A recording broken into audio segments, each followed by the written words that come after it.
La chronique de Jean-Charles.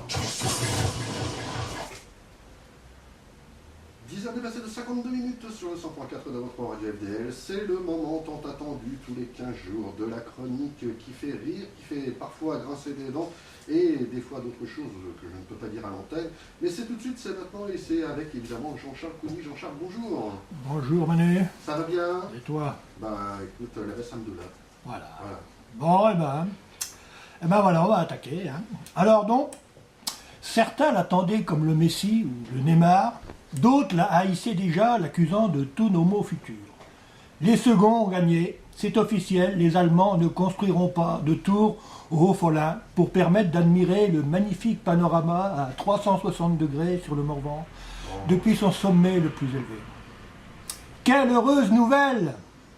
Nous n'aurons pas à subir l'assaut de milliers de visiteurs incultes et malpropres venant souiller notre belle forêt morvandaise, dépensant des millions d'euros chez nos commerçants, restaurateurs, hôteliers ou artistes locaux, obligeant les pauvres indigènes que nous sommes à faire la queue au supermarché, à chercher une place pour se garer comme parfois en août au lac des Sétons, ou à subir des embouteillages générés par l'afflux de touristes teutons. Et ça arrive. Qu'ils restent chez eux, nos voisins germains. Nous resterons les meilleurs amis du monde. Nous ne sommes pas fâchés. Nous continuerons de leur acheter leurs grosses voitures très chères pour épater nos amis, et parce que rouler allemand, c'est quand même la preuve qu'on a réussi dans la vie. Et de notre côté, on pourra continuer à ramasser nos champignons, nos myrtilles, nos mûres et nos châtaignes, pas encore souillées du sang impur, plein de glyphosate, racheté par Bayer, je le rappelle, de ceux qui voulaient venir jusque dans nos bois égorger nos chênes et nos feuillards. Une tour? Et puis quoi encore? Si encore ça avait été une petite tour de 3 mètres de haut, avec un escabeau repliable pour accéder au sommet, et 3 places de parking pour les visiteurs. Non! Voilà que ces types-là voulaient nous construire un truc immense, visible à des kilomètres à la ronde, comme une verrue sur le paysage romantique du Morvan, pour accueillir 200 000 touristes. On a déjà eu la chance que grâce à la guerre entre le royaume de France et les Bourguignons, ajoutée au doigté du sympathique cardinal de Richelieu, on soit arrivé à détruire la plupart des châteaux forts qui se dressaient impudiquement sur nos collines arrondies, tels le Touleur à la Roche-Millet, la vieille montagne à Saint-Honoré, le Dardon à Ixaux, ou les roches de Glen au-dessus de Saint-Prix. Ce n'est pas pour nous planter une immense tour de guet. Non, non, je ne suis pas homophobe. La guerre de 100 ans est terminée, sacrebleu. Pose ton casque, heureux chevalier, la guerre est finie. Je m'égare. C'est comme ce projet d'éoliennes. Les Allemands, encore eux, veulent nous construire des dizaines d'éoliennes gigantesques dans notre beau massif. Mais ils n'ont que ça à faire. Ils ne savent donc pas quoi faire de leur Deutschmark. D'abord, il n'y a pas de vent. Comment je le sais? On me l'a dit. Et puis, ça fait du bruit, une éolienne. L'équivalent d'une mobilette, 6, paraît-il. Et puis, ça fait de la lumière la nuit. Les gens ne peuvent pas dormir. Et les crapauds sonneurs à ventre jaune ne peuvent pas copuler. Et oui, ils ne sont pas pervers comme vous, messieurs, dames, qui faites ça en plein jour ou la lampe allumée. Ils ont un peu de pudeur, eux. Vous voulez vraiment l'extinction de l'espèce? Et puis, il y a aussi l'effet stroboscopique. Vous savez ce que c'est, l'effet stroboscopique? Mais si, dans les westerns, quand les roues des chariots des cow-boys poursuivis par les Indiens en colère tournent si vite qu'on a l'impression qu'ils tournent à l'envers. Eh bien, l'effet stroboscopique, c'est ça. Eh bien, il paraît qu'avec l'éolienne, c'est pareil. C'est gênant, non? On ne sait même pas si elle tourne à l'endroit ou à l'envers. Si elle produit de l'électricité ou si elles en consomment. C'est terrible, non? Et puis c'est pas beau une éolienne.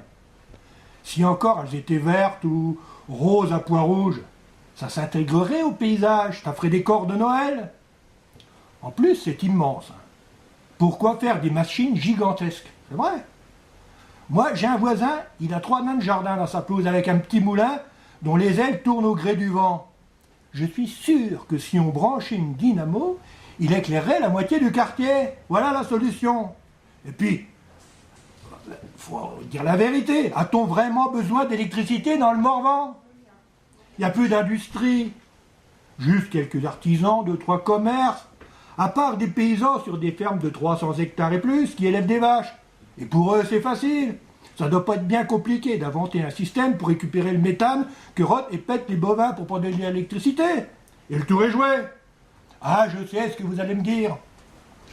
Pour diffuser votre chronique, vous utilisez de l'électricité. Soit.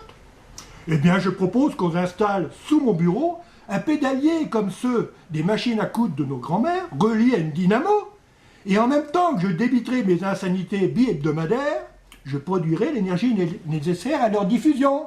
Voilà. C'est quand même pas sorcier, non? Et puis, qu'est-ce qu'ils veulent, ces ostrogoths d'Allemands?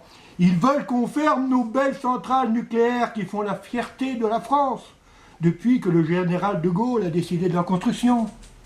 Et qu'on licencie ces milliers de personnes qui usent leur santé depuis des décennies à branloter de l'uranium jour et nuit pour que vous puissiez recharger le smartphone de vos enfants et le vibromasseur de votre épouse.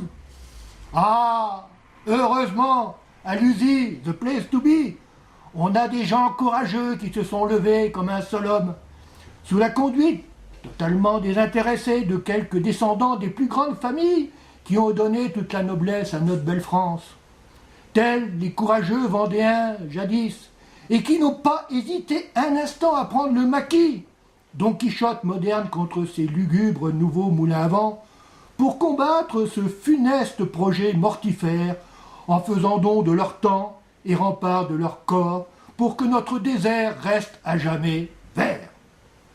Qu'ils en soient remerciés ici, s'ils peuvent capter cette radio de Paris où ils passent l'hiver, ou de leur yacht en Méditerranée.